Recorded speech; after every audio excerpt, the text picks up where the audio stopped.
কতগুলো মোবাইল, সব মোবাইল এখানে।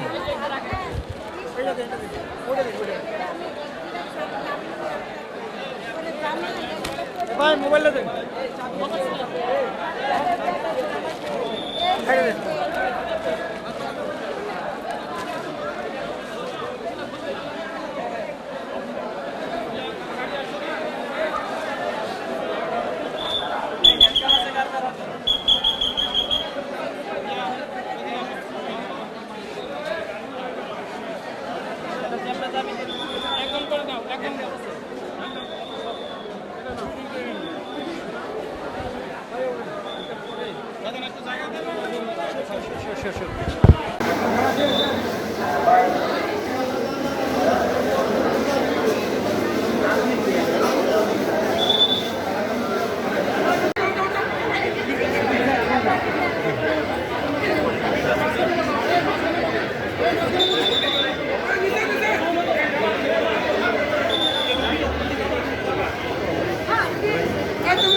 আরো আছে তো লোক, আরো আছে।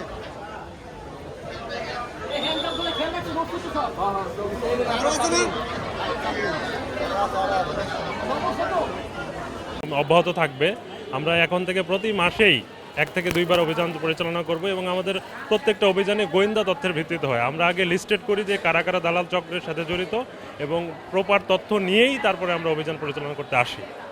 আজকেও আমরা বিগত কয়েকদিন ধরে গ্রাউন্ড ওয়ার্ক করে এবং বিভিন্ন গোয়েন্দা সংস্থার সাথে কথা বলে, এনএসআই এর সাথে কথা বলে প্রপার একটা ডাটা বেস আগে তৈরি করছি যে কারা কারা এর সাথে জড়িত।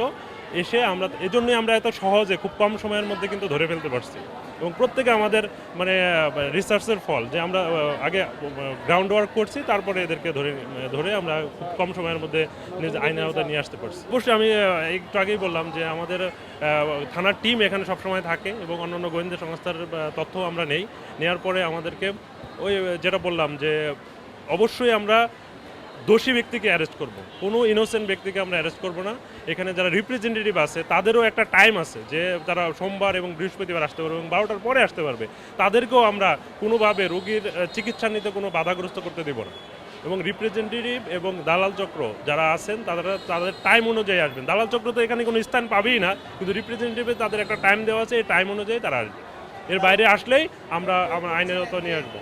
এইটা তাদের এক ধরনের মানে ছদ্মবেশ এবং তাদের পেছনে এরকম নারী কিছু মানে সেট করা থাকে যে এরা ধরা পড়লেই যেন তারা একটা সিন ক্রিয়েট তৈরি করে।